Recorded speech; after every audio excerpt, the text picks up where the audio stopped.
अवतरित होकर भाग्य विधाता भाग्य हमारे जगा रहा।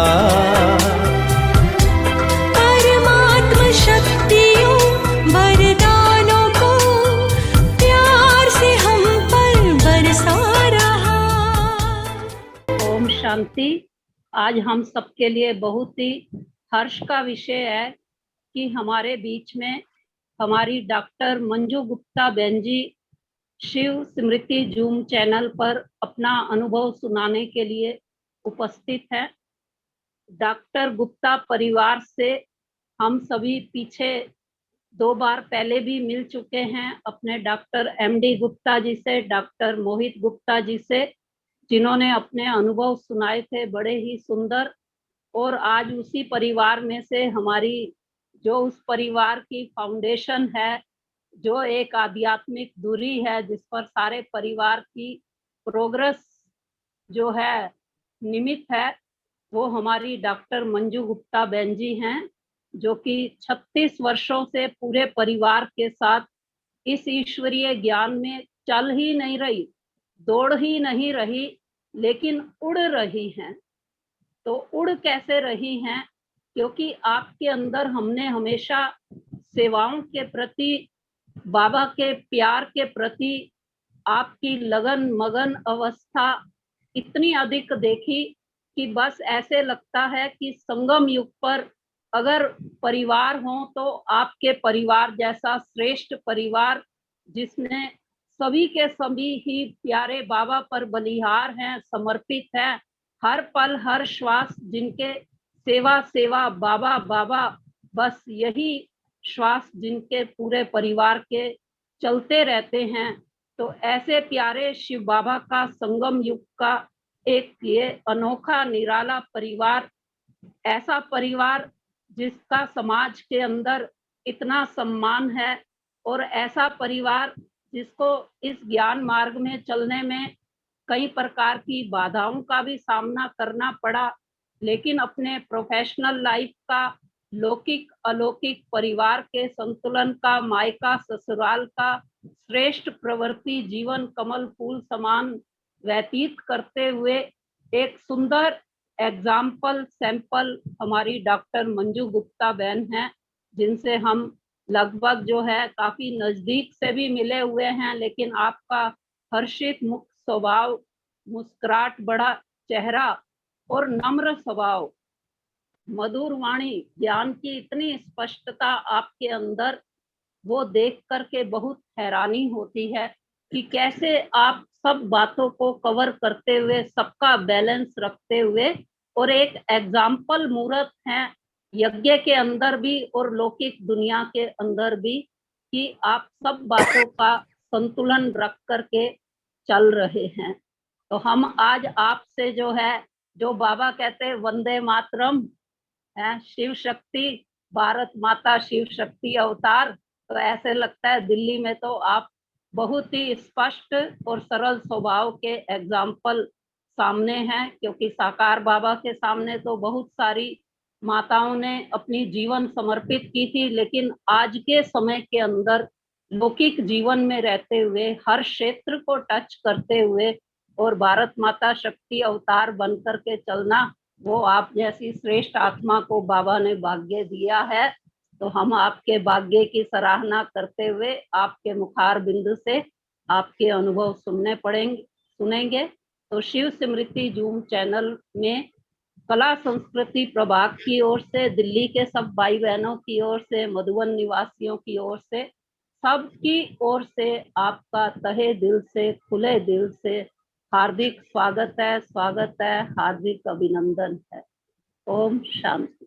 सबसे पहले तो मैं आपके ये आशीर्वचनों को अपने सिर पर लेती हूँ कि मैं उस पर खरी उतर पाऊं। जितना प्यार और आशीर्वाद आज मुझे आप सबसे मिला है, पूनम दीदी ने बहुत ऊंचा कीर्तिमान सेट किया है, और मैं समझती हूँ कि मेरा परम कर्तव्य है कि मैं उसको पूर्ण रीति से निभा सकूं और बाप दादा की आशाओं को संपूर्ण कर पाऊं। मेरे सागर से अनुभवों को मैं इस गागर में समाने का पूर्ण प्रयास करूंगी। कहते हैं कि बचपन में ही बहुत श्रेष्ठ बीज डल जाते हैं। आज मैं जब यहाँ बैठी हूँ तो मुझे मेरा बचपन से जो याद आता है कि मथुरा नगरी में अपने बहुत ही एक धार्मिक परिवार में मेरा जन्म वृंदावन के मिशन हॉस्पिटल में हुआ था, और परिवार में एक वांटेड गर्ल चाइल्ड, क्योंकि माँ की बहुत ज्यादा इच्छा थी कि 2 बेटों के बाद मेरी जेठानी को, तो उनके पास 3 बेटियां थी, तो उनको भगवान तुम बेटा देना और मुझे ऐसे ऐसे ऐसी ऐसी कन्या देना। जो माँ ने अभी 2016 में जब हम उनका 95th बर्थडे मना रहे थे, लोगों ने तो मुझे पहले बहुत कहा था, लेकिन तब उन्होंने अपने मुखारविंद से मुझे ये शब्द कहे थे कि बेटा भक्ति तो मैंने बहुत की थी भोलानाथ के व्रत रख के तुमको पाने के लिए, पर सारे वो गुण तुम्हारे अंदर आ गए और मैंने तो बहुत भक्ति की। तो मैंने माँ को मीठे बोल यही कहा कि माँ अगर आप ऐसी ना होती तो हम ऐसे कैसे बन पाते। तो बचपन से बहुत अच्छी पालना मिली। एक तरफ आर्य समाज, दूसरी तरफ सनातन धर्म, लालन पालन बहुत अच्छे से हुआ, क्योंकि बाबा भी मथुरा के बहुत माने जाने माने वकील थे, फ्रीडम फाइटर थे, और उनकी गोद में हमारी पालना हुई। प्रतिदिन हमको घुमाने ले जाना, लिखाना, पढ़ाना, और उसके बाद हम लोगों का दिल्ली आना हुआ। और दिल्ली में भी अभी मुझे यही लग रहा था कि दिल्ली में भी जहां हमारा 156 ही कमला नगर का सेंटर पहला जो दिल्ली में खुला, अक्रॉस दी रोड उसी के पास, क्योंकि वो कोने का मकान है, इधर से सड़क क्रॉस करके आवाज लगाओ तो वहीं पर दिल्ली में पिताजी आकर रुके थे। तो और उसी गली से हम लोग खेलने कूदने, हमारे एक रिलेशन थे वहां हम जाते थे, तो रोज रोज बाबा की छत्र छाया भासना तो वहां रही होगी, तब हमें नहीं मालूम। लेकिन ऐसे पलते बढ़ते चंचू बाहर आया ना, माँ बहुत तुलसी ही बाहर अच्छा आएगा। हमारा बचपन बीता। जन्म से ही बड़े अच्छे संस्कार हमको भक्ति के मिले, भगवान की भक्ति के मिले। उसके बाद मैं देखती हूँ कि जब हम दिल्ली में आए तो दिल्ली में बहुत ही एक पिताजी को किसी ने एक बहुत बड़ा लक्ष्मी का चित्र दिया था, जिस पर लिखा था शंख चक्र गदा पद्म गृहीत परमायुधे पीतांबर धरे देवी महालक्ष्मी नमोस्तुते। और वो स्टैंडिंग चित्र कमल पुष्प पर वो मुझे बड़ा आकर्षित करता था। तो मैं जब कभी कोई घर में आसपास नहीं होता था, I used to try and copy, उसके सामने खड़े होकर मैं खेलती थी और मैं वैसा कॉपी करने की कोशिश करती थी कि ये कितनी सुंदर लगती हैं और ये मेरा, मुझे ये ऐसा बनना है, ऐसे अंदर में आता था, ऐसे लगता था मुझे। फिर धीरे धीरे मैं बड़ी हुई तो एजुकेशन में भी बहुत ही अच्छी रुचि थी। मैथ्स में बहुत अच्छी थी, तो पिताजी से मैंने पूछा कि जो बच्चे मैथ्स में अच्छे होते हैं वो क्या बनते हैं, तो उन्होंने कहा बेटा वो इंजीनियर बनते हैं, पर तुम इंजीनियर नहीं, लड़कियां इंजीनियर नहीं बनती हैं, तुम डॉक्टर बनोगी। बस वो दिन से एक लक्ष्य जीवन में हो गया कि मुझे डॉक्टर बनना है। पढ़ाई लिखाई खूब अच्छे से की। और बचपन में हमारे एक गुरु थे, ये थे बहुत छोटे एज में, तो वो मेरे भाई जो मेरे बाद 1 महीने बाद पैदा हुआ, जो मन्नतों से मांगा था, तो सभी लोग बहुत इसका श्रेय और लाड प्यार मुझे भी बहुत मिलता था, जितना उसको उससे ज्यादा मुझे प्यार मिलता था।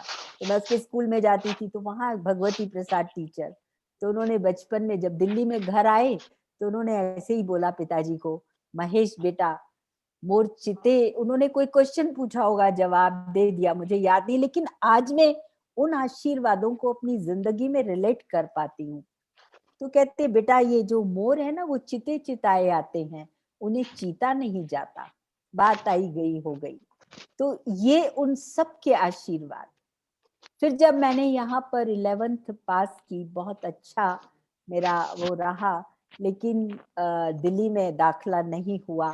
तो पिताजी ने, क्योंकि हम लोग यूपी के थे, मथुरा के डोमिसाइल से मुझे आगरा मेडिकल कॉलेज में भेजा।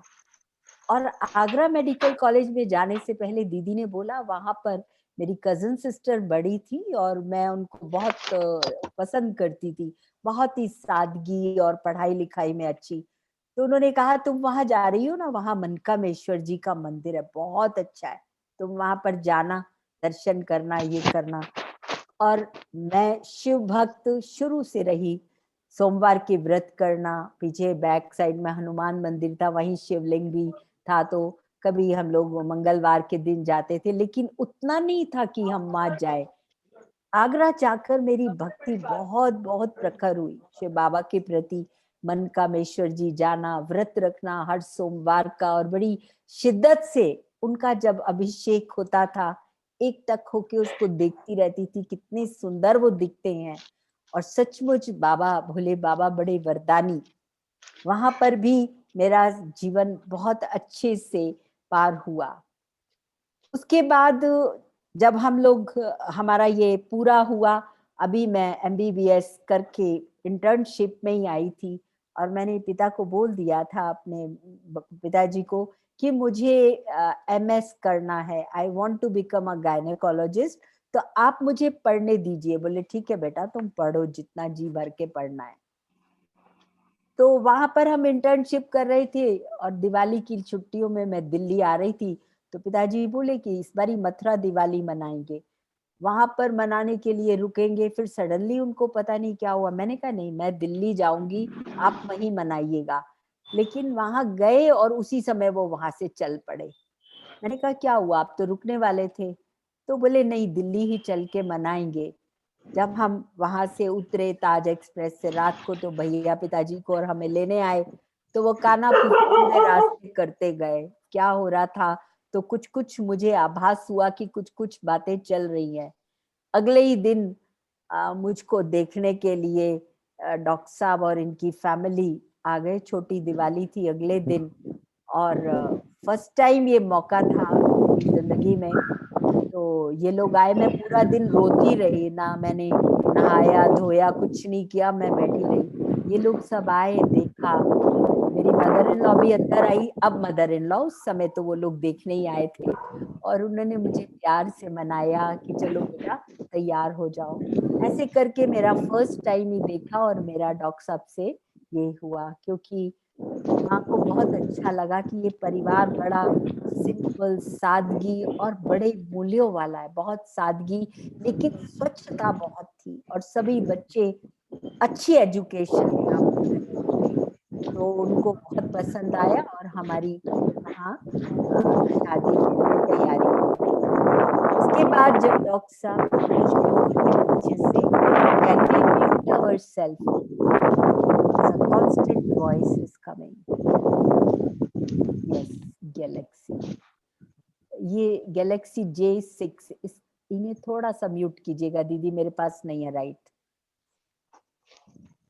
तो वहां पर जो है फर्स्ट इसकी मीटिंग के बाद वो रस्म हुई, और भाई दूज के दिन, और उसके बाद डॉक्टर साहब मुझे मिलने के लिए ताज एक्सप्रेस पर आए। तो उन्होंने मुझे छोटी सी गीता, संस्कृत की गीता भेंट में दी कि तुम इसको रोज पढ़ना, इस गीता को।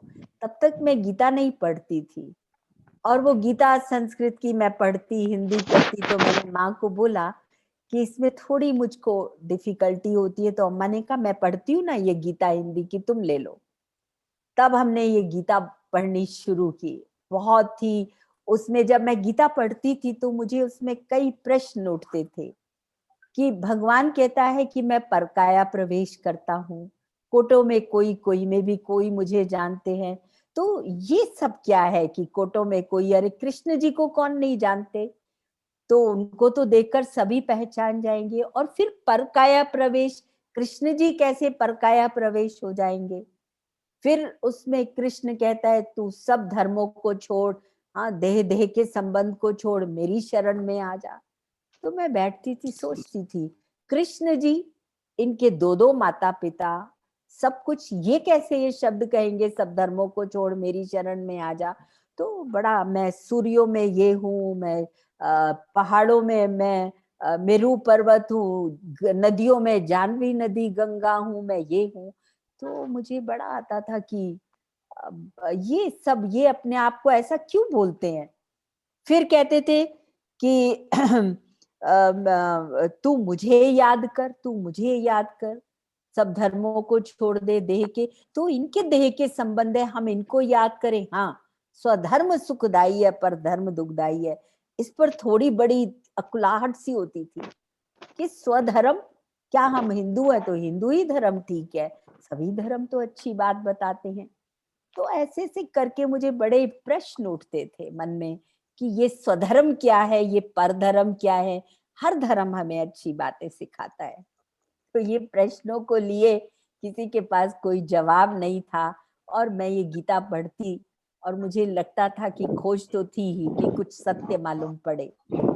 शिव भोला भंडारी के व्रत भी खूब करती थी। तो उसके बाद मुझे मतलब जैसे जैसे बड़ी होने लगी, बच्चे जीवन में आए, मोहित राजा आए, तो उसके बाद थोड़ा बहुत प्रेशर होने लगा, काम भी इधर, अपना पर्सनल लाइफ, फैमिली लाइफ, उधर हमारी professional life. Being a gynaecologist, हम लोगों की ड्यूटी कोई फिक्स नहीं थी, 36 आवर्स, 40 आवर्स, कब हम घर आएंगे हमको नहीं मालूम। तो जब मोहित हुए उसके बाद मैंने लाइटर जॉब लिया, थोड़ा स्कूल हेल्थ सर्विसेज, जहां पर कि मुझे नाइट ड्यूटीज नहीं होती थी।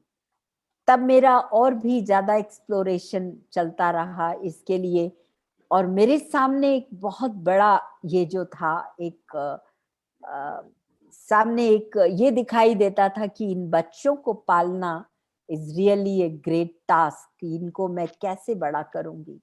और कई बारी मैं अपनी बहुत हेक्टिक शेड्यूल में, कई बारी मैं बहुत ज्यादा भी, मुझे क्रोध भी आ जाता था, पढ़ाती थी, क्योंकि आप जानते हैं जब तक ज्ञान नहीं है तो ईगो होती है। मेरे बच्चे, मेरे बच्चे, मेरे बच्चों को ये करना चाहिए, बड़ी भारी आशाएं होती हैं।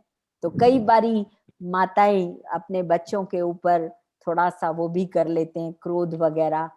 तो मुझे ये मोहित बहुत छोटा था तो नानी से बोलता था, नानी माँ, मम्मी को इतना गुस्सा क्यों आता है, आप मम्मी की मम्मी हो, आप उनको समझा नहीं सकती हो कि मम्मी इतना गुस्सा क्यों करती है। मेरे पिता एजुकेशनिस्ट थे, वो मुझे अलग ले जाके समझाते थे, बेटा अगर तुमने गुस्सा किया और इस बच्चे का तो हफ्ता 10 दिन के लिए तुमने बिल्कुल माइंड ब्लॉक कर दिया, क्योंकि गुस्सा नहीं करना चाहिए, लेकिन अपने हाथ में तो कुछ है नहीं, कहाँ समझ में आएगा। अपने ऊपर कंट्रोल नहीं था। और इसी बीच इस मेरा इधर हमारी जो ननद थी, वो छोटी बहन डॉक्टर साहब की, तो वो हमें बहुत बार आग्रह करती थी कि चलो भैया आप लोग भी माउंट आबू होकर के आओ, माउंट आबू चलो मेरे साथ। तो हम लोग हर बारी बहाना बना देते थे, हमें लगता था कि ये सब ठीक नहीं है, और उनका भी जाना हमको बिल्कुल पसंद नहीं था कि ये क्यों जाते हैं, क्योंकि जब हम पालम जाते, वो गई होती थी माउंट आबू या कहीं, तो हमें झूठ बोल दिया जाता था कि वो यहाँ है। तो मुझे कई बारी बड़ा खराब लगता था कि जब जा रहे हैं तो इसमें झूठ बोलने की क्या बात है, गए हो तो बोलो। लेकिन वो बेचारों को डर लगता था कि ये बड़ा भाई है तो इसको अच्छा नहीं लगेगा कि भाई ये लोग यहाँ जा रहे हैं, और हम लोग तो अपोज करते ही थे। फिर धीरे धीरे वो बड़ी इंटरेस्टिंग हैं, दोनों ही बहनें और भैया भी, ये लोग बहुत ज्यादा भगवान में, क्योंकि एक गया उसको रोकने के लिए, पहले पहले अम्मा गई, क्योंकि जब मेरी शादी हुई उसके बाद she started going to Brahma Kumari. और मुझे ये समझ में आता है, क्योंकि एक दैवी कुल की आत्मा दूसरे दैवी कुल की आत्मा से मिलती है तो वो कार्मिक अकाउंट्स चालू हो जाते हैं। अब इस बात को मैं कोरिलेट कर पाती हूँ। दैट्स हाउ बाबा ने हमको पकड़ा, है ना। अम्मा गई, अम्मा को रोकने दीदी गई, उर्मिल दीदी, उर्मिल दीदी को रोकने सुदेश दीदी गई कि तू वहां क्यों करने क्या जाती है। इन दोनों की पैरवी करते थे वीरेंद्र भाई। सबके सब लटक पड़े। उसके बाद सबसे ज्यादा हम दोनों करते थे, लेकिन हमें पकड़ने में थोड़ा समय लगा। लेकिन मेरी भक्ति बहुत तेज हो गई, कि भगवान जो सही रास्ता है ना वो दिखाना। मुझे नहीं पता ये लोग ठीक कहते हैं, मुझे नहीं पता मैं भक्ति ठीक करती हूँ, लेकिन अम्मा जब भी आती थी, मैं नवरात्रि के व्रत रखती थी, रामायण का सुंदरकांड का पाठ करती थी 9 दिन, या पूरी रामायण पढ़ती थी, लेकिन माँ ने मुझे कभी मना नहीं किया। वो मेरे साथ बैठ जाती और पूरी भक्ति में वो आराम से सुनती थी। कहीं कुछ होता था थोड़ा बहुत बताती होंगी, पर हम कहाँ वो सब सुनते थे, हम अपनी उसमें लीन रहते थे। धीरे धीरे 1980 में हमारे जाने का डिसाइड हुआ। समहाउ डॉक्टर गुप्ता की प्रमोशन हुई, वो नहीं जा सके, उन्हें रुकना पड़ा। तो एंड टाइम में वीरेंद्र भाई ने उनकी ड्रेसेस उठाई और वहीं पर छोड़ने आए थे स्टेशन पर। वो हमारे साथ हो लिए, बच्चों को लेकर मैं दीदियों के और भैया के साथ मधुबन पहुंची। तो वहां गए तो बहुत ही सुंदर, बहुत लेट रात में हम लोग पहुंचे, लेकिन वहां पर हमारा बहुत अच्छे से हमारे बाबा साहेब भाई थे, आज भी मुझे याद है, उन्होंने खाना गर्म करके हम लोगों को आधी रात में वो सब खिलाया किया, बहुत अच्छा सब कुछ लगा। लेकिन मेरा मन थोड़ा बेचैन था और इधर लगा हुआ था वापस घर की तरफ। क्लासेस करती थी सब कुछ, लेकिन फिर भी बहुत कंसंट्रेशन नहीं था। बच्चे तो मस्त थे, दादियों से मिलना, बड़ी दीदी से मिलना बड़ा भाग्य था, क्योंकि 1980 में तब दीदी थी और उन्होंने इन दोनों बच्चों को खटिया पर बिठाकर कितना प्यार किया। बड़ी दादी ने, सभी ने, बहुत हमको वहां अच्छा लगा। लेकिन जब मैं दिल्ली वापस आई तो मेरी माँ ने बहुत डॉक्टर साहब को कहा कि दयाल जी आपने इसको बहुत ढील दे दी है, इसको छोड़ दिया है, ये बिल्कुल बिगड़ जाएगी, आपने इसको अकेले वहां जाने दिया, आप इसको थोड़ा टाइट करो मंजू को। इस तरह से बहुत इनको कहा गया और उसके बाद डॉक्टर गुप्ता बहुत बहुत बीमार हो गए। 10-15 किलो वजन कम हुआ, तो काफी प्रॉब्लम्स सामने आई। तो डायग्नोस भी उन्होंने अपने आप को खुद ही किया और उसके बाद ट्रीटमेंट वगैरह हुआ। ऐसे ऐसे करते 5 साल कहाँ बीत गए। फिर 1985 जून का महीना था, तब हमारे ज्ञानी जैल सिंह जी मधुबन होकर आए थे, जो हमारी इंटरनेशनल कॉन्फ्रेंस में एज ए चीफ गेस्ट गए थे। तो उर्मिल बहन ने बहुत आग्रह फिर किया कि देखो अब तो भारत का प्रेसिडेंट भी हो आया, आप कब चलोगे वहां पर, घर के प्रेसिडेंट को भी जाना चाहिए, थोड़ी मजाक किया है। तो उन्होंने प्यार प्यार में कहा, हम तो बैठे हुए थे, बच्चों की छुट्टी थी, इनको कहीं बाहर ले जाना है। तो हमने, डॉक्टर साहब ने कहा ठीक है, अच्छा टिकट बुक करा लो, चलते हैं हम तुम्हारे साथ। तो टिकट बुक हुई तो हमने कहा इतनी गर्मी है, जाएंगे क्या हाल होगा बच्चों का, कैसे करेंगे। तो बोले बाबा बैठा है। हम लोग चले ट्रेन में, अभी बैठे थे तो इतनी तेज बारिश आई जो रात को हमें, क्योंकि हमें तो लगा बहुत गर्मी होगी और उसी हिसाब से निकले थे, इतनी बारिश, बाबा ने जो ठंडक करी, हम लोग खूब रात भर ठंडक में करते हुए अगले दिन वहां पहुंचे। तो हमारे लिए वहां पर स्पेशल इंतजाम था। लेकिन हमने जब अंदर अपने बाबा के अपने घर में पांडव भवन में आए तो हमने कहा हम तो यहीं रुकना चाहेंगे, हम कहीं नहीं ठहरेंगे। वहां पर फिर हमारा इंतजाम हुआ, हम बाबा के घर में रहे और हमें इतना अच्छा लगा कि हम अभी तक कहाँ घूम रहे थे। ये तो कितनी सुंदर दुनिया है, जिधर देखो राधे कृष्ण, लक्ष्मी नारायण के चित्र, मुस्कुराते हुए चेहरे। और वहां पर मिलना हुआ हमारा दादियों से, निर्वैर भाई से। तो निर्वैर भाई भी बड़े प्यार से मिले और उर्मिल दीदी ने उनके साथ हमारा मेडिटेशन का प्रोग्राम भी रखा।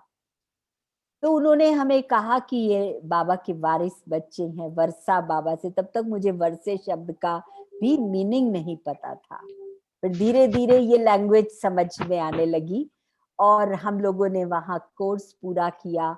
कोर्स हमें बहुत अच्छा लगा, अट्रैक्ट होते गए हम उसकी तरफ। और फिर वहां पर सबसे मिलते, सबकी दुआएं लेते, दादियों का प्यार लेकर हम लोग जब दिल्ली वापस आए तो हमें आश्रम अट्रैक्ट कर रहा था। हम शाम को जब टाइम मिलता, हम आश्रम की तरफ दोनों चले जाते, दीदी से मिलते, थोड़ी बातें करते, फिर वापस आ जाते। ये जून एंड से जुलाई के मिडल तक चला। 14 जुलाई इतवार का दिन शायद पड़ा और उर्मिल दीदी ने ट्रिक रची कि भाभी का बर्थडे है तो अपन भोग लगाएंगे बाबा को। बस वो भोग लगाया, ये सब लोग मधुबन वहां से पालम से इधर आ गए कमला नगर बंगलो रोड पर, और वहां से ही पास में ही आश्रम शक्ति नगर, तो हम लोग वहां चले। संडे को भोग लगा, जब भोग लगा तो दीदी से मिल ही रहे थे। दीदी आपको होस्ट है ना, प्लीज म्यूट कीजिए। हाँ, बहुत आवाजें है। तो वहां पे अम्मा ने पूछा, दीदी आपने इन लोगों को, आप जैसे टिक कीजिएगा वो हो जाएगा, कि आपने इनको दीदी कोर्स कराया है। तो हमने पूछा कोर्स क्या होता है, तो उन्होंने दीदी ने कहा ऐसे ऐसे ये होता है, इससे पूरा आपको ये चैप्टर्स हैं ये आपको पता चलेंगे। हालांकि हम वहां करके आए थे लेकिन इतना रजिस्ट्रेशन नहीं हुआ था। बस वो दिन से हम लोगों का, हमने कहा हम जरूर करेंगे। तो टाइम फिक्स हुआ कि न शाम को आ सकते थे न और कुछ। हमने कहा बच्चे स्कूल जाएंगे और हम 8 से 9 before going to our hospital हम यहाँ होते हुए जाएंगे।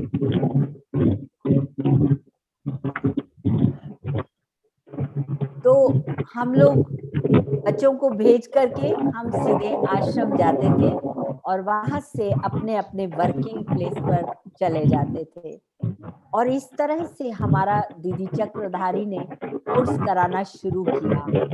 और वो दिन आज तक भी वो सप्ताह कोर्स पूरा नहीं हुआ। उसके बाद हमारी रेगुलरिटी डेली आश्रम की हो गई और फिर हम संडेज को बच्चों को भी वहां ले जाने लगे।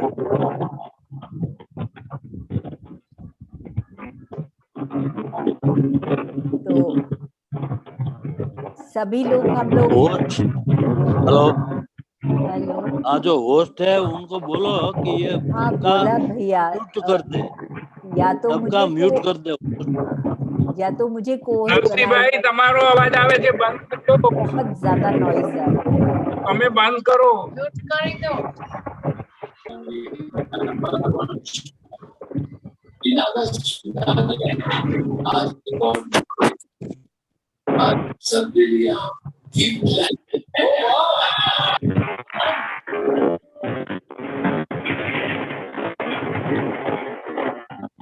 जयंत भाई मुझे को होस्ट बना दीजिए।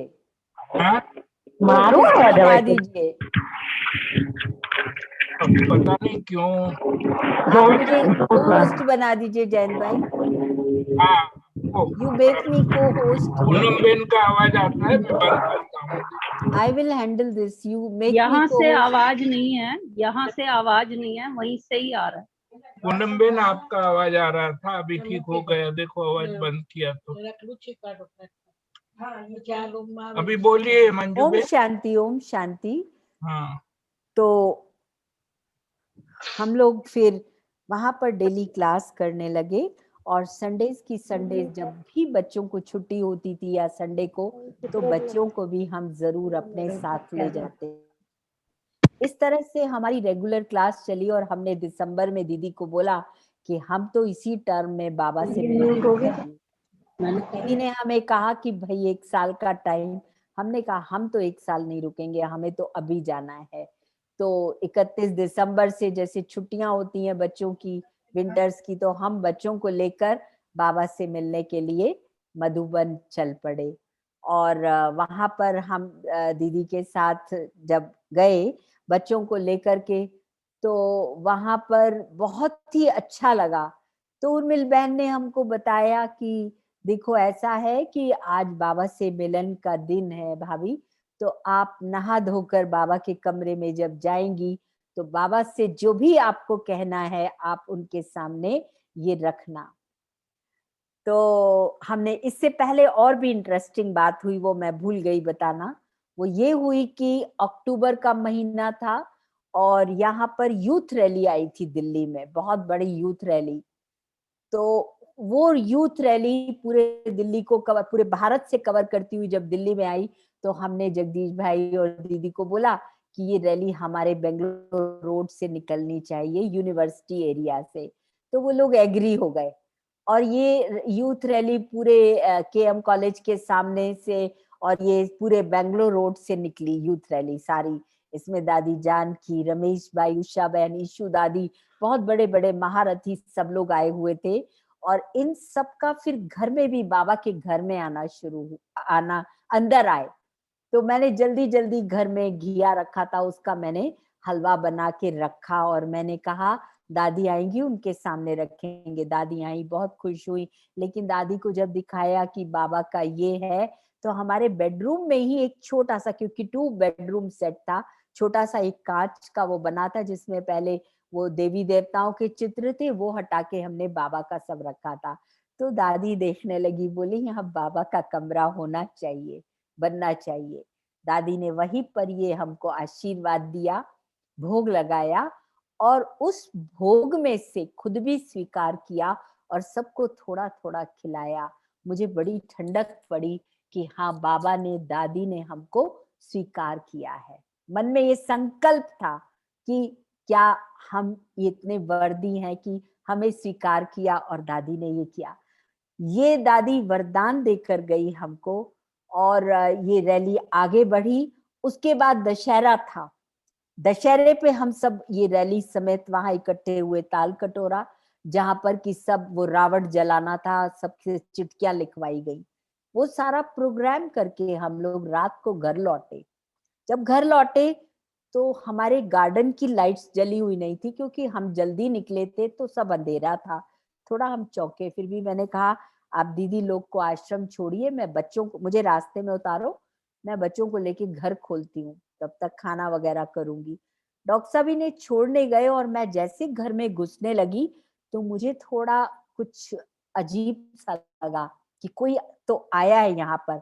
तो मैं बराबर के घर में गई, डॉक्टर चतुर्वेदी को मैंने कहा भैया आप मेरे साथ चलो, जरा देखो घर में लाइट्स चली हैं, कुछ कुछ गड़बड़ है।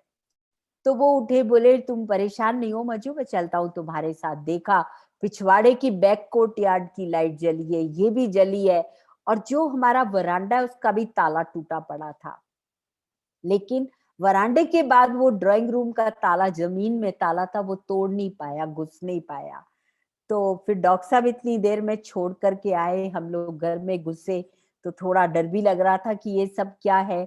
लेकिन फिर बाद में पता चला कि ये कोई ऐसी कम्युनिटी है जो आती है घर में, ये सब करती है, क्योंकि वो जाते समय कुछ कुछ करके जाते हैं गार्डन में। तो वो हमको सब देखने को मिला। अब जब घर वालों को ये पता चला तब तो कहना ही क्या, वो तो पहले ही करते थे अपोजिशन।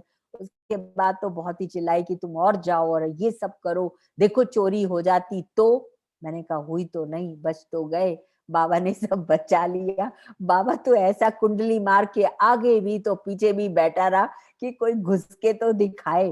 पक्का निश्चय कि भगवान जी तो यहाँ बैठा हुआ है, we are on the right track. उसके बाद हम लोग दिसंबर में चले। जब जा रहे थे तो क्या हुआ, वहां पे जो टिकट थी ना वो शायद आगे पीछे के दिन थी, और हम 60-65 लोग टिकट, हम उस दिन बैठ गए। अब क्या होगा, दीदी तो कहते शांत रहो, बस योग करो, योग करो, बाबा को याद करो। और करते करते हम कैसे पार हो गए, उसको दिखाई नहीं दिया, टीटी को पता ही नहीं चला, और हम सब मधुबन पहुंच गए। मधुबन पहुंचे, फिर जैसा मैंने बताया बाबा के कमरे में मैं गई, नहा धोकर बाबा के सामने मैंने यही रखा कि बाबा मैंने तो आपको पहचाना और मेरा विश्वास पूरा है, क्या आपको मैं पसंद हूं या आपको मेरा प्यार पसंद है। तो जब हम वहां मिले तो फर्स्ट टाइम थी, तो पहले तो पूरा एक सब सारी सभा के लिए मुरली चलती, फिर दिल्ली वालों के लिए चलती, फिर सेंटर से मिलता था बाबा, फिर परिवारों से मिलता था, फिर परिवारों को में भी एक एक को बाबा वरदान देता था। ये ओम शांति भवन में हम मिले। तो बाबा ने जैसे ही हम चारों सामने आए तो बाबा ने बहुत ही सुंदर वरदान दिया, एग्जैक्टली शायद ना बता पाऊं, कि कोटों में कोई, कोई में भी कोई, हम वो पूज्य देवात्माएं हैं होवनहार, ऐसे लक्ष्मी नारायण हम वो हैं, ऐसा तुमको आभास होता है, निश्चय है, ऐसे बाबा ने कहा। तो बड़ा अच्छा लगा और मुझको भी वरदान दिया, हर एक को अलग अलग मिले, बाबा ने टोली दी, दृष्टि दी और वरदान अलग अलग दिया कि सदा आगे बढ़ने वाली आत्मा हो तुम। ऐसे करके बड़ा निश्चय और खुशी हुई कि भगवान के सामने जो हमने प्रश्न रखा वो उन्होंने उसका जवाब हमको दे दिया। इस तरह से हम वहां से मिलकर के आए। फिर हमारी ये रेगुलरिटी तो थी, हम रोजाना मुरली करते थे, संडेज को जाते थे और फिर हर साल हमारे मधुबन में बच्चों के प्रोग्राम्स होते थे। तो ये दोनों भाई बहन हर साल ऑल ओवर इंडिया से बच्चे आते थे, उस प्रोग्राम में ये लोग जाने लगे और इनकी पर्सनालिटी डे बाय डे, ये लोगों की ग्रोथ बड़ी अच्छी। दीदियां सारी दोपहरी इनको इनके साथ खेल पाल, इनको ट्रेनिंग देना और बड़ी दीदी इनको टोलियां खिलाती थी और ये बच्चे बड़े खुश रहने लगे।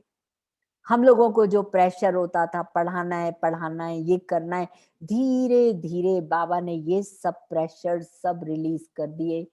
और एक दिन मुरली में ये भी समझा दिया कि भले ये बच्चे हैं, इनके इंस्ट्रूमेंट्स छोटे हैं, पर तुम जानते हो ये आत्माएं बहुत अनुभवी हैं, इनकी आत्मा पूर्वज है, तो इन्हें बच्चा नहीं समझना। तो बड़ा अच्छा लगा और ये बात दिल को ऐसे जाके टच हुई कि ये वो पूर्वज आत्माएं हैं, इनके अंदर बड़े श्रेष्ठ संस्कार है, कोई इनका पहला जन्म नहीं है, भले ही इंस्ट्रूमेंट्स हैं।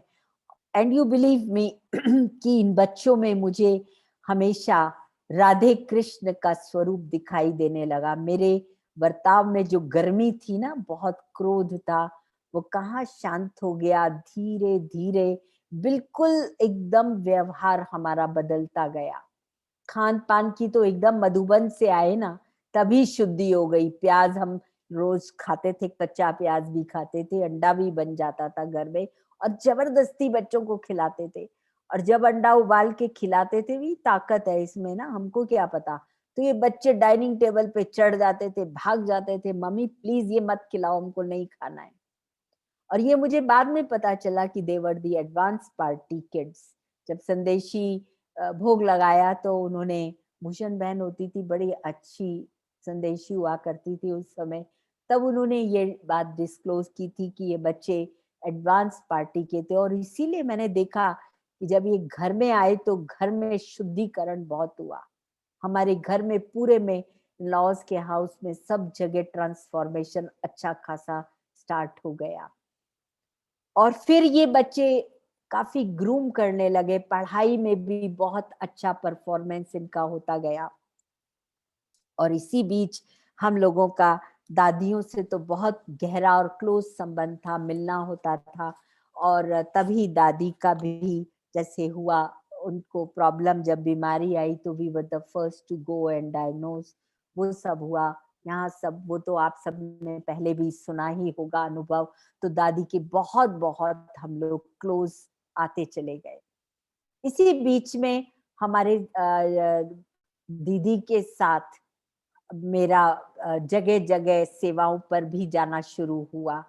घर में भी सेवाएं, क्योंकि पूरी हमारा ड्यूप्लेक्स हाउस था, क्योंकि दादी जो वरदान दे गई थी उसी साल हमको ड्यूप्लेक्स पूरी इंडिपेंडेंट 350 गज की कोठी अलॉट हो गई, आउट ऑफ द टर्न। देखा, एमडी ने भी भरा है ये फॉर्म, चलो एमडी के नाम ये कोठी कर देते। बड़े बड़े धुरंधर लोग बैठे थे लाइन में, लेकिन बाबा ने ऐसी बुद्धि फेरी और वो कोठी हो गई।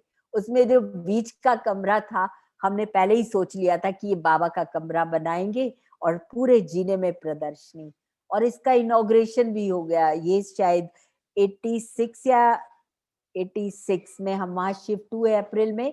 अगर 86 में वो महामंडलेश्वर की जो कॉन्फ्रेंस थी वो 25 सितंबर से शुरू हुई है, 20 सितंबर को दादी गुलजार ने इस कमरे का इनॉग्रेशन किया, जिसमें हमारे अंकल आंटी भी आए थे और बड़े बड़े नामी ग्रामी लोग, सारे दिल्ली के जो हमारे डॉक्टर्स थे, सबको बुलाया और बहुत ही भव्य ये फंक्शन हुआ। और लोगों को साक्षात्कार भी ये हुआ कि जैसे भगवान धरती पर उतर आया। सो तो दादी गुलजार आई थी, भगवान तो उनके तन में आते ही थे। तो बहुत सुंदर ये हुआ। बस वो फंक्शन करके हम लोग फिर महामंडलेश्वर की कॉन्फ्रेंस में वहां चले गए। जब वहां गए तो उस सभा में बैठने का मौका मिला। जगदीश भाई भी वहां थे। उन्होंने हमको जो वो बड़ा मेडिटेशन हॉल था वहीं पर ही सामने बिठाया। तो बड़ा उन्होंने, मतलब उनकी आंखों में आंसू थे। कहते हैं हम लोगों ने शास्त्र पढ़े हैं, लेकिन शास्त्रमय जीवन यदि देखना हो तो कोई यहाँ आकर ब्रह्मा कुमारीज में देखे। हम रात रात भर यहाँ की पवित्रता को देखने के लिए इस प्रांगण में चक्कर लगाया, लेकिन ऐसा सुंदर पवित्र वातावरण हमने अपनी जिंदगी में नहीं देखा। तो ये सब वहां पर हमने देखा। हम लोग उसके बाद ये सब बढ़ते चले गए, और उसके बाद दादी जी का ये सब भी हुआ। उसके बाद बहुत बहुत क्लोज आना जाना हुआ। फिर दीदी के साथ हम लोग जगह जगह मैं उनके साथ सेवाओं पर गई। पंजाब जोन की सेवा पर गई, मध्य प्रदेश में गई, गुजरात कवर किया उनके साथ, उड़ीसा कवर किया। अनेकानेक जगह वो मुझे अपने साथ ले गई और बड़े प्यार से सिखाती थी। मैंने उनके साथ बहुत कुछ सीखा। इधर क्या हुआ कि दादी जब हम सेवा पर जाते थे तो इन बच्चों को अपने पास बुला लिया करती थी। तो बड़ा इनको तारा बहन और ये सब चुटकुले सुनाकर, बहलाकर और इनको अच्छी अच्छी स्टोरी सुनाकर वो संस्कार दादियों ने दिए। इस बीच 92 93 के आसपास मैं बहुत बीमार हुई। मुझको पता ही नहीं चल रहा था डायग्नोसिस क्या है। पिलर टू पोस्ट डॉक्टर साहब मुझे सारी दिल्ली में लेते घूमते रहे। तो फिर जाकर डायग्नोज हुआ कि सेकंड ग्रेड सार्कोइडोसिस है। उधर से दादी के यहाँ से फोन आया। गोपाल भाई ने पूछा मंजू बहन कैसी हैं, तो डॉक्टर साहब ने बताया कि आजकल उनकी तबीयत ठीक नहीं है, ऐसे ऐसे हम लोग टेस्ट में बहुत बिजी चल रहे हैं। तो बोले आपने दादी को नहीं बताया? बोले नहीं, कि बताना थोड़ी होता है, ये सब बातें अब ठीक हो जाएगी।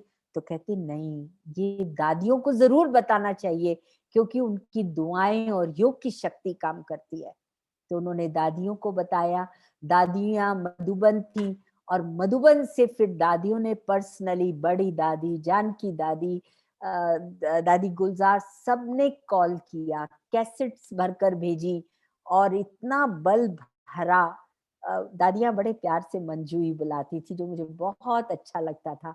तो उन्होंने फिर मुझे बहुत बल भरा कि तुम बिल्कुल ठीक हो जाओगी, और ये सब ऐसा ऐसा करके दादी ने मुझे कहा। और बड़ी दादी ने फिर मुझे मधुबन बुलाकर 10 दिन अपने पास रखा कि तुम यहाँ आओ और फिर ठीक होकर जाना। तो दादी के साथ हम वहां रहे, बाल भवन में जाकर रहे। और उसके बाद दादी के साथ जब बाबा आते थे तो दादी ने मुझे अपने साथ ही जमीन पर बिठाकर, मैंने बिल्कुल बराबर में बैठ के मुरली सुनी। और इतना अच्छा लगा, मैं देखती थी कि दादी भी बैठ करके नोट्स लेती हैं। बाबा जब सुनाता है तो कैसे सब स्टूडेंट्स बन करके वो सब सीखते हैं। तो बहुत कुछ क्लोजली हमने सीखा दादियों से।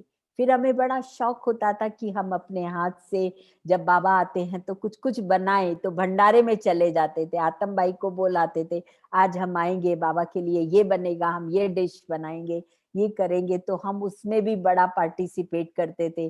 फिर दादी के लिए किचन में घुस जाते थे, आज दादी के लिए हम ये बनाएंगे, ये करेंगे। और दादियां भी बड़े प्यार से उसको स्वीकार करती थी। और हमको भी, हम क्लोज जाते थे तो गिट्टी हमको भी बड़े प्यार से खाने को मिलती थी। दादी अपने हाथ से हमको वो सब खिलाती थी। और फिर जब दादियों से मिलना होता था ना, तो डॉक्टर साहब तो बिल्कुल, और हम लोग ऐसे जैसे उनके लैप्स में अपनी गोद, उनकी गोद में अपना सिर रख देते थे। तो दादियां बड़े प्यार से हमसे पूछा करती थी, जैसे बड़ी माँ अपना बच्चों से सब पूछती है, कितना जॉब है, क्या है, कैसे है। और फिर उनका यही कहना होता था कि मंजू, इन पुंगरों को लायक बनाना है, खूब पढ़ाना लिखाना है, ये बड़े होकर खूब सेवा करेंगे। मतलब दादी ने हम लोगों को इतनी शक्ति भरी। और जानकी दादी के सामने ऐसे हम कभी मिल रहे थे तो किसी ने कहा कि ये ऐसे, ये ब्रह्मा कुमारी बनेगी। सरेंडर दादी ने कहा ये कलर ड्रेस में सेवा करेगी बाबा की। तो इतने सुंदर वरदान, और मैंने देखा पता नहीं लोग कैसे बोलते, ब्रह्मा कुमारियां घर बार, हमें तो कभी भी ऐसा किसी ने नहीं कहा। इतने प्यार से ये रहता था कि घर बार में रहते हुए ये बच्चों को भी संभाले प्रॉपरली, और सेवाओं में हमारी बड़ी रुचि थी। उधर मैं जब भी जाती थी दीदी के साथ, तो मैं अपने कलर्ड ही कपड़े लेके जाती थी। कहती थी क्यों, तुम क्यों व्हाइट पहनोगी, मैं हूं ना, मैं चल रही हूँ, मैं पहनूंगी व्हाइट, तुम अपनी कलर्ड लेके चलो। और किसी दिन आदेश हो जाता, दीदी कहती आज मुरली सुनानी है, तो दीदी मैं तो लेके नहीं आई, कोई बात नहीं है, ये लो पहनो और कर लो जाके क्लास, मुरली करा लो। मतलब इतना प्यार, इतना, और रियलिटी भगवान सामने बैठा है। कभी नैन चैन में भी सोचा नहीं था। कहती जरूर थी, बोले बाबा अब तो थक गई हूँ, मुझसे व्रत नहीं रखा जाता, आप मिल भी जाओ जहां भी हो, अब मैं भूखी नहीं मर सकती हूँ। और वो मिल जाएगा मैंने सोचा ही नहीं था कि कैसे वो आकर के मिलेगा, ना जाने किस देश में बाबा मिल जाए भगवान रे। अब वो तो ऐसे आकर मिल गया चुपके से, कभी सोचा ही नहीं।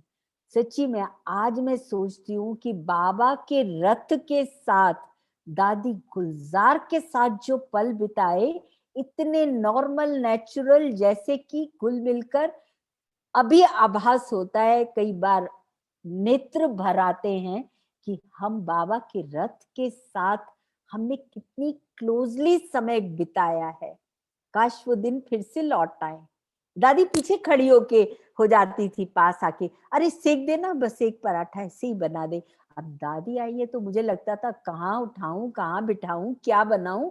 वो कहते थे छोड़ दो इसको, करने दो, ये अपने आप करेगी। फिर मैं कई बार कहती दादी मुझसे बैठ के मैं योग नहीं लगा सकती, पर मुझे तो बाबा हर समय मेरे साथ रहते। कहते कर्म योग करती है ना, ठीक है कर, तू कर्म करते याद कर।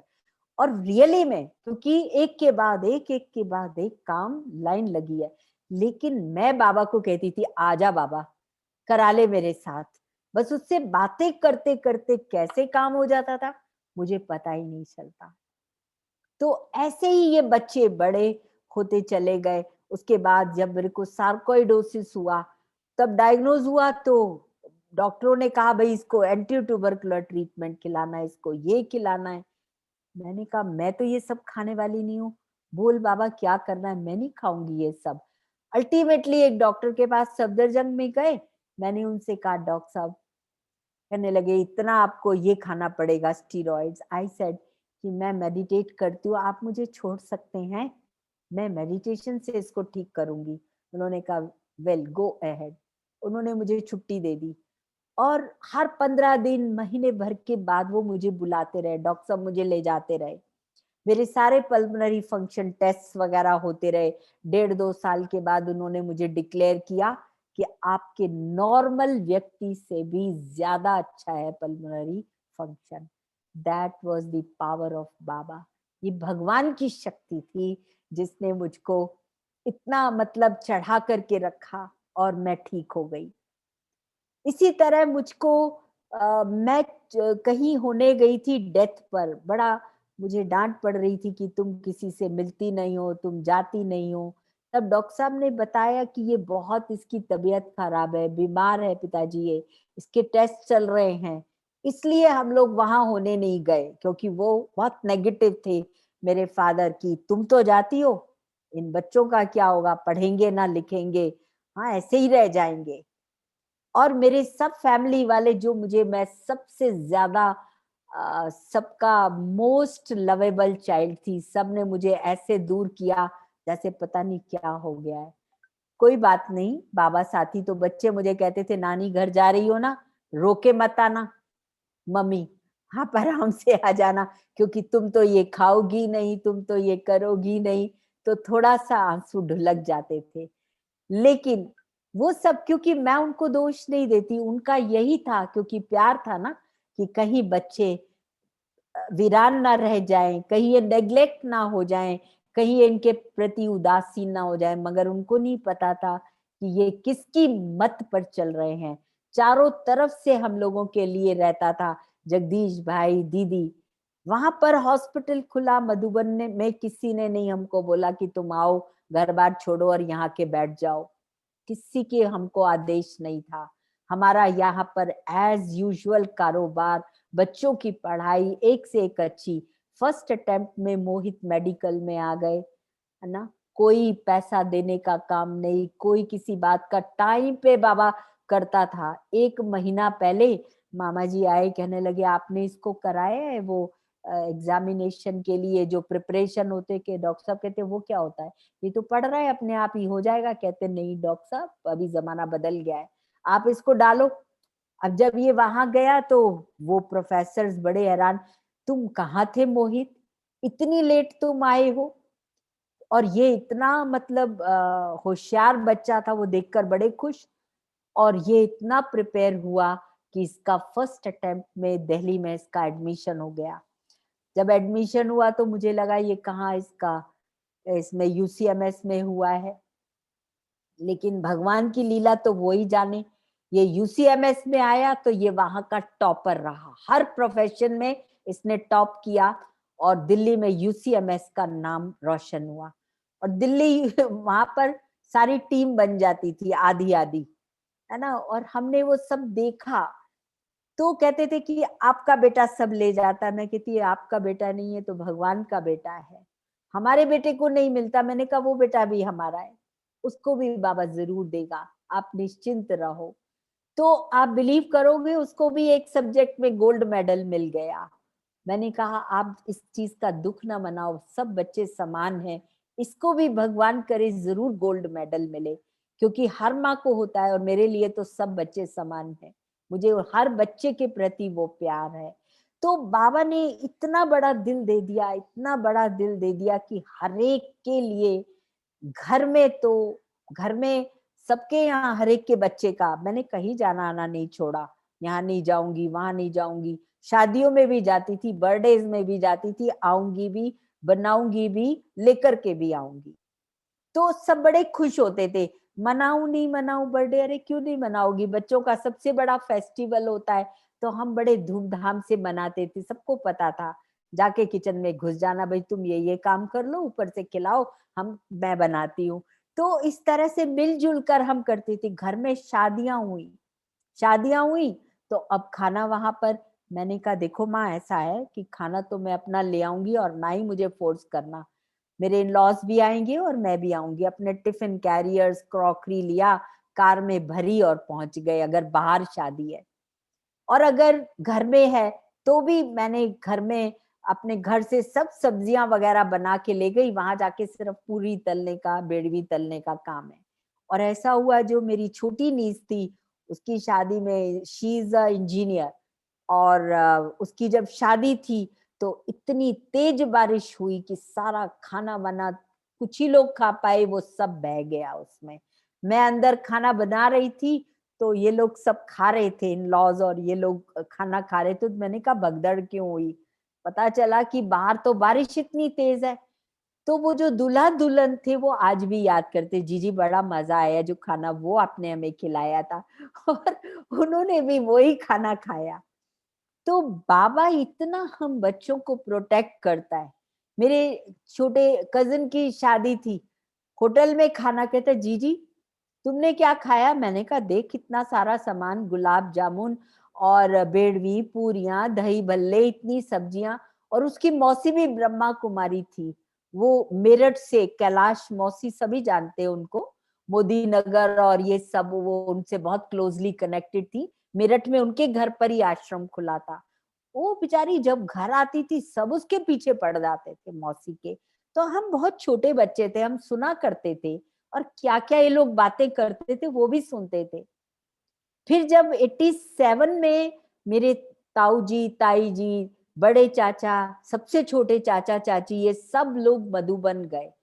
मधुबन जाकर ये लोग इतने छम रह गए। और ये दोनों छोटे छोटे बच्चे तो उनकी नाना नानियों की सेवाओं में लगे रहते थे। आपको कुछ भी चाहिए ना नाना जी, मुझे बताना, हम ले आएंगे आपके लिए, यहाँ बाबा के घर में सब कुछ मिलता है। इतनी इन्होंने सेवा की। और ताऊ जी ने इतनी अच्छी पोएम लिखी बाबा की महिमा में कि आंसुओं की धारा बह रही थी। कट्टर आ रहे समाजी मथुरा के, वो लॉयर, लीडिंग लॉयर। और वो जब वहां पर गए आबू में, वहां के आर्य समाजियों से मिलने गए, कहते आप भी इन ब्रह्मा कुमारियों के चक्कर में आ गए। उन्होंने खूब झाड़ बताई, कहते तुम बैठे रहना यहीं, इनको जाकर देखो, दुनिया के कोने कोने में जंगल में मंगल बसाया है, देखो तो सही वहां क्या कार्य हो रहा है। रोते जा रहे थे आंसुओं से, खुशी के आंसू, और बाबा का धन्यवाद कर रहे थे। मैं क्या क्या सुनाऊं। और दिल्ली आकर भी वो रुकते नहीं थे, महिमा करते करते रुकते नहीं थे कि कैसा ये संसार है। तो कहते अरे कैलाश ने तो हमें कुछ बताया ही नहीं। मैंने कहा वो बेचारी अकेली, आप उन्हें सुनते ही कहाँ थे। वो मौसी अकेली पड़ जाती थी, सारा घर उनके पीछे पड़ जाता था। मैंने कहा अभी तो आपकी अपनी औलाद गई है ना, इसलिए आप सुनते हो। तो बहुत ही उन्होंने महिमा करी। फिर उसके बाद अ, हम लोग, जब दादी का हुआ, फ्रैक्चर हुआ, तब भी दादी के पास हम लोग थे, दादी के साथ हम लोग गए। बाबा से पूछा गया दादी का यहाँ हो या वहां हो। दादी बहुत बहुत कहने लगी दोनों जगह सेम है, लेकिन फिर भी यही प्रेशर था कि वहां जाए। दादी जब बाबा से संदेश लेकर आई, हिलक हिलक कर आंसुओं की धारा बह रही थी, और बाबा ऐसे हाथ करके कि ये परिवार आई वेल पर बाबा के लिए खड़ा रहता है। कौन सा परिवार? बाबा का परिवार ना, बाबा के बच्चे। आज भी ये घर बाबा का है, बाबा का दिया हुआ है। कितना हमने ढूंढा, दादी आप चलो ना, प्लीज देख लो ना। गुड़गांव में 500 गज की कोठी लेके रहेंगे, पर भगवान को तो कुछ और ही मंजूर था। दादी जब जाती देखने, तो हमें पसंद है तो अगला मना कर देगा, अगला मना करेगा, हमें पसंद है तो वो मना कर देगा। कहीं कुछ नहीं हुआ। दादी बोली मंजू तुम शांत हो जाओ, बाबा तुमको घर भी देगा, बाबा तुमको सेवा भी देगा। और वहां बिठाया जमुना के कंठे पर लाकर, कभी सोचा ही नहीं था। और वो भी 18 जनवरी के दिन तपस्या करके घर आए। गार्डन में भोजन कर रहे थे हम लोग दोपहर का, तो मेरे मुंह बोले फूफा जी हैं जो पिताजी के बड़े अच्छे दोस्त थे, और वो कॉर्पोरेट थे, लॉयर थे। तो मैंने ऐसे ही बोला फूफा जी कोई फायदा नहीं है आपका, देखो ना हमें घर चाहिए दिल्ली में, कहीं पर घर तो दिलवाओ। कहते ठहर बेटा मैं अभी टेलीफोन करता हूँ।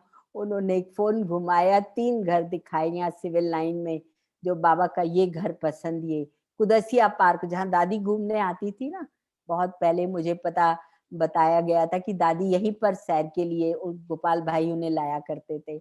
और उसके बिल्कुल सामने जमुना के कंठे पर अक्रॉस द रोड जमुना बहती है, ये घर बाबा का यहाँ मिला। दादी आई यहाँ पर, बड़ी खुश हुई देखकर, है ना। ये पहले एक इधर से हमने लिया ड्यूप्लेक्स, फिर उसके बाद ऊपर की फ्लोर ले ली, और हर एक का इनॉग्रेशन दादी ने अपने हाथ से किया।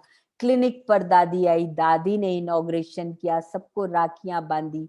जब दूसरा ऑफिस लिया तब दादी वहां पर आई, दादी ने वहां का इनॉग्रेशन किया। जी भर के प्यार दिया, जी भर के आशीर्वाद दिया। बड़ी दादी ने, दादियों ने, सब ने सेलिब्रेट किया। वहां तो गोल्ड मेडल मोहित को हर सब्जेक्ट में मिलता था, वो नकली होता था, दादी असली गोल्ड मेडल पहनाती थी। जगदीश भाई का प्यार, हर शिवरात्रि पर आना, झंडा फहराना, और यूनिवर्सिटी के बड़े बड़े vice chancellor, pro VC, dean of the colleges, ये सब लोग आते थे, फिर उनकी सेवाएं होती थी। दादी जानकी का 2 बार आना हुआ। पहला मैंने बताया रैली, फिर जब विदेश जा रही थी, रशिया की सेवाएं शुरू हुई। कमाल था रशिया की सेवाएं, बाबा ने उससे पहले ही तैयारी करा दी थी। एक कमरा ready with latrine bathroom everything, छोटा सा वो था, उसके साथ में अटैचमेंट सब शुरू हो गया। और वो लोग ड्राइंग रूम से लेकर ये सब वहां तक पूरा का पूरा वो आकर वहां रुकते थे, कितने सालों तक ये प्रोग्राम। ये बाबा की महिमा है, वो कहाँ कैसे करता है हमें नहीं पता चलता। और एक बार तो ऐसा तमाशा हुआ, हम लोग, मेरी कजिन की शादी थी, जिसका मैं बता रही थी ना तुमने क्या खाया जी जी, उसकी शादी थी।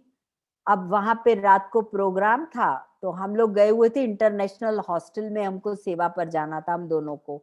तो बच्चों को हमने भिजवा दिया नानी के घर, तुम जाओ शाम को, हम सेवा करके वहां से आ जाएंगे। सर्दी का मौसम था, हम लोग वो गार्डन का गेट खोल कर वही दोपहर में बैठे थे। कब वो गेट खुला रह गया, मतलब ऐसे भेड़ दिया, और हम लोग तैयार होके वहां चले गए, बच्चे वहां चले गए, the whole house was open. हमें नहीं मालूम, रात को हम जब अम्मा जी के घर से लौटे तो उस समय 1:30-2 बजा होगा, लेट हो गई थी। तो मैंने डॉक्टर साहब से पूछा कोई कोई दूध लेना चाहता, बोले हाँ बना लो। मैं किचन से दूध लेकर ट्रे ऊपर जा रही थी फर्स्ट फ्लोर पर बेडरूम्स में।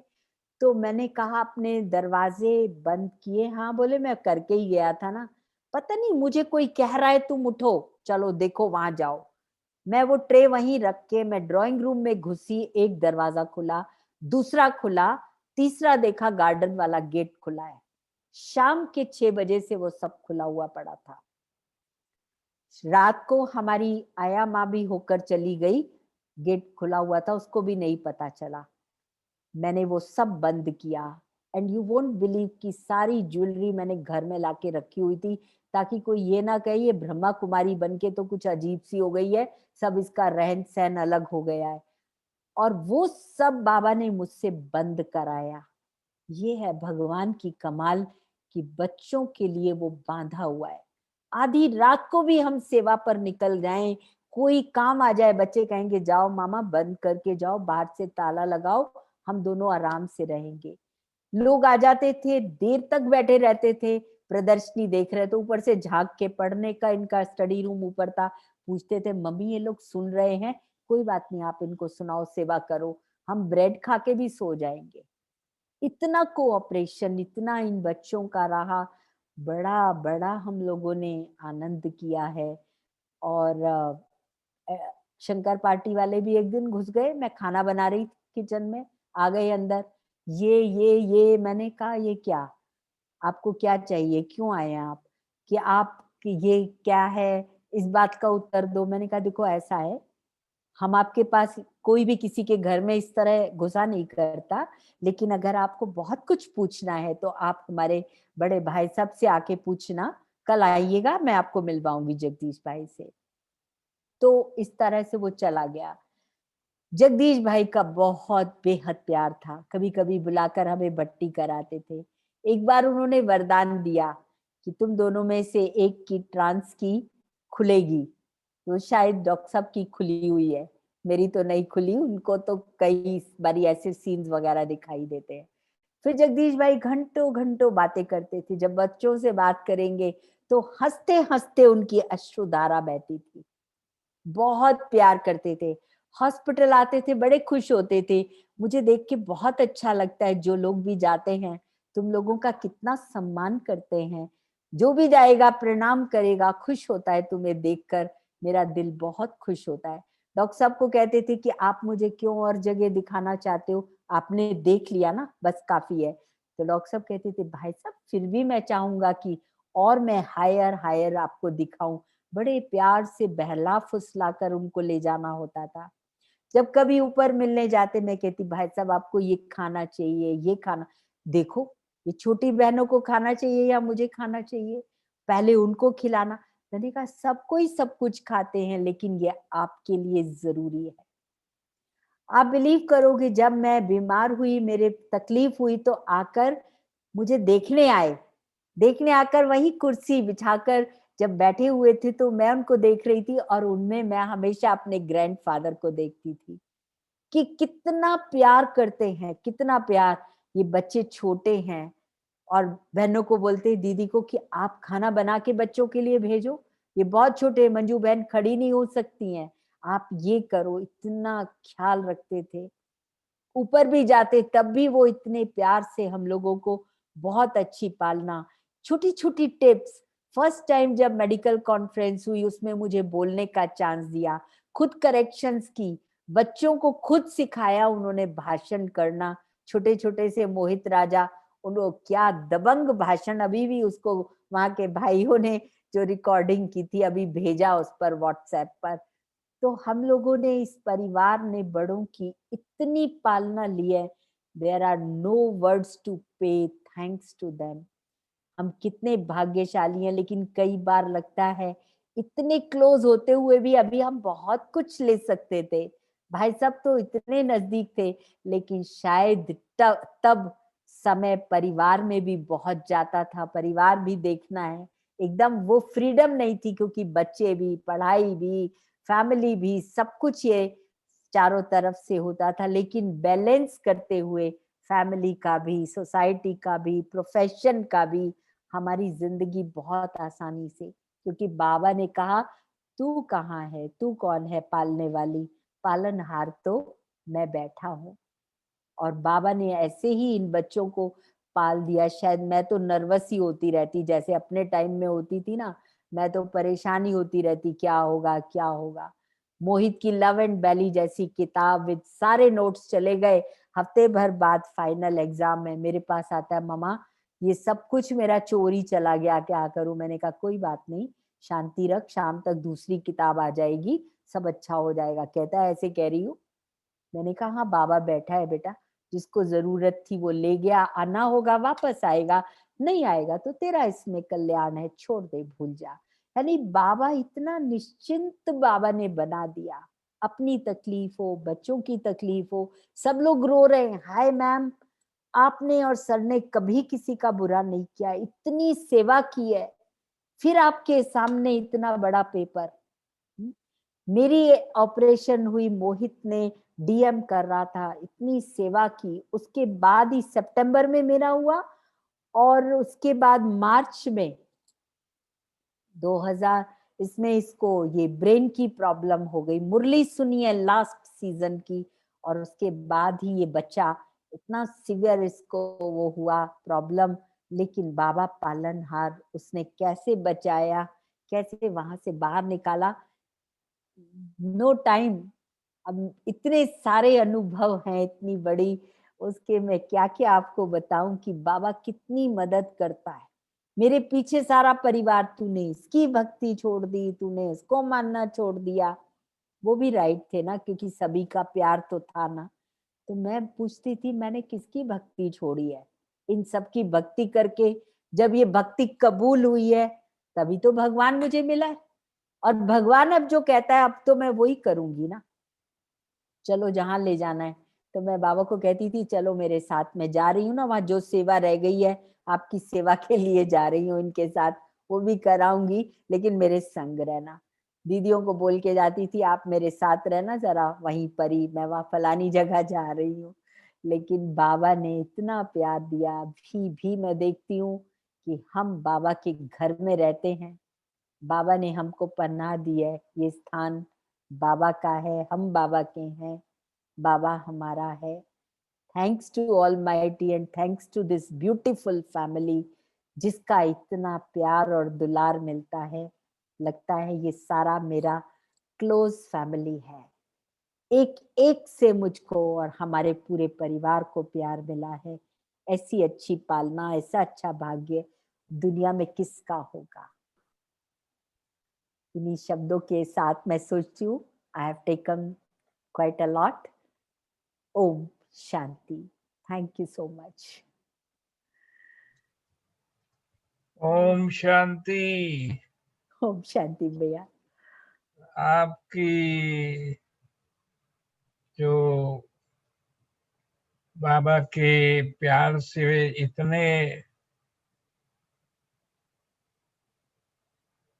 बाबा में मिलन में व्यस्त हो गए, जो टाइम कैसे पास हो गया पता ही नहीं पड़ा। आपके एक एक आवाज में और चेहरे पर वो बाबा का प्यार झलकता हुआ हम सब ने देखा। बहुत बहुत आपको धन्यवाद है। कैसे विशेष गृहस्थ आश्रम, बेस्ट गृहस्थ आश्रम, आदर्श गृहस्थ आश्रम का एक नमूना बाबा ने बनाया है। वो दिल्ली में रहता है और दिल्ली में भी बाबा ने उसको बसाया है। ये सबको अनुभव हो गया ना, हो गया सबको अनुभव।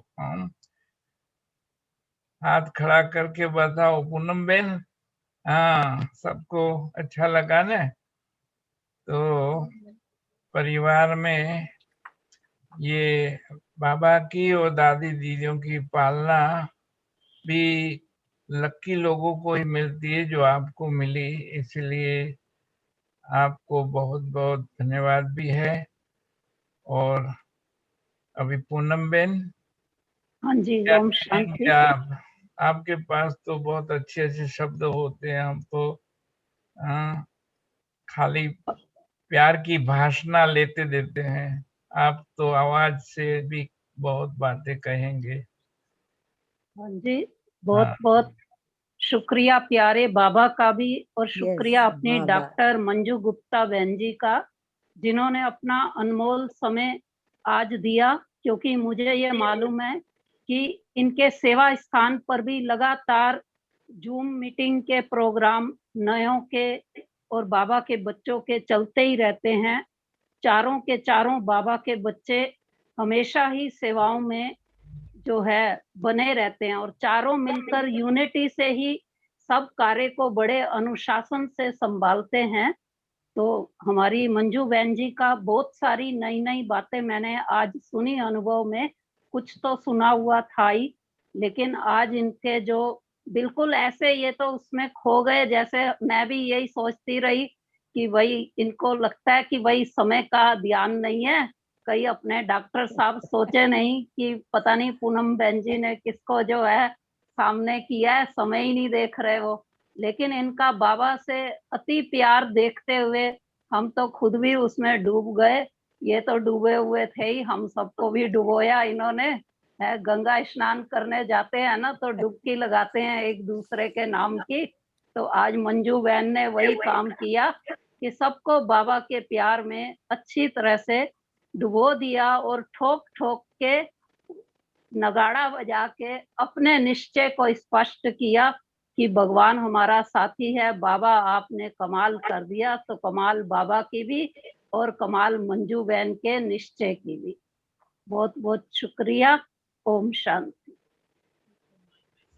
शिव कुमार भाई जो मधुबन एक के और हैं बड़ी वो। मजेदार बात दीदी सुनाती हूँ। जब ये यहाँ पर जापानीज पार्क में प्रोग्राम हुआ था ना, हाँ, तब मुन्नी बहन, मोहिनी बहन पूरी टीम के साथ बाबा के घर में आई।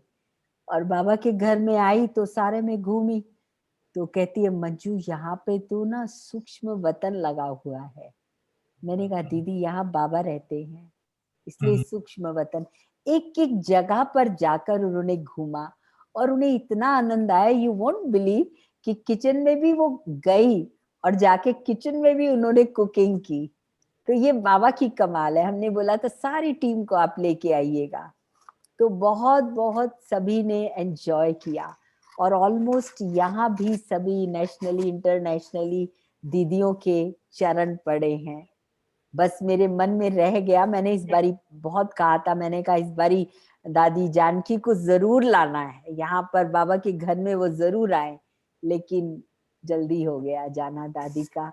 मैंने वहां आशा दीदी को भी बहुत बोला, मैंने कहा दीदी इस बारी आप जरूर ले आना दादी को, क्योंकि मुझे लगता है कि ये बड़ों का घर है, दादियां सभी को यहाँ आना ही चाहिए। ये बाबा का घर है ना, तो सबको आना चाहिए। भैया सभी को खुला निमंत्रण है, दिल्ली आए तो कोई भी ऐसे नहीं चले जाए, और चाहे स्पेशली बनाए यहाँ आने का प्रोग्राम। आप बहुत भी बड़ौदा जरूर आना। पक्का भैया पक्का। मैं कभी अभी आई नहीं हूँ, रिसेंटली आऊंगी तो जरूर आऊंगी। तो बना मंजू बहन जी, आप एक बात और सुनाने वाले थे डॉक्टर मोहित गुप्ता की वर्तमान की जो उपलब्धि उनको हुई, वो क्या सुनाने वाले थे? हाँ, वो रह गई है। मोहित को दीदी अभी गवर्नमेंट ने उसका प्रोजेक्ट अप्रूव किया है।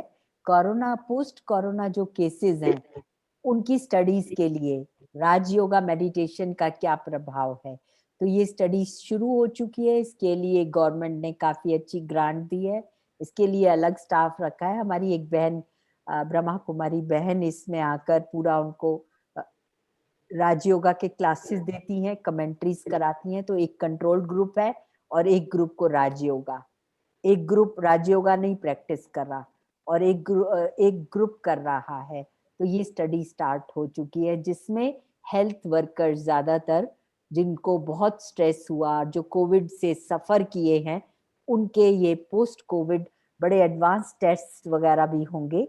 और राजयोगा का उस पर प्रभाव भी देखा जा रहा है। ये जीबी पंथ में पूरी इनकी लैब है दीदी, रिसर्च लैब। तो इंटरनेशनली भी इसकी कई रिसर्चेस चल रही हैं। पेपर्स भी कई एक्सेप्ट हुए हैं, एंड अभी भी एक सेशन इसका इंटरनेशनल उसमें कॉन्फ्रेंस में था जिसमें 5 things which we should do, मेरे इससे पहले भी करके ही उठ के गया है यहाँ से। तो काफी अच्छा चल रहा है। लोग, मैंने देखा है कि आजकल बाबा का ज्ञान सुनकर लोग बहुत खुश होते हैं, लेकिन उसको डिफरेंट डिफरेंट रूप से सर्व किया जाता है, दे अडेप्टेड।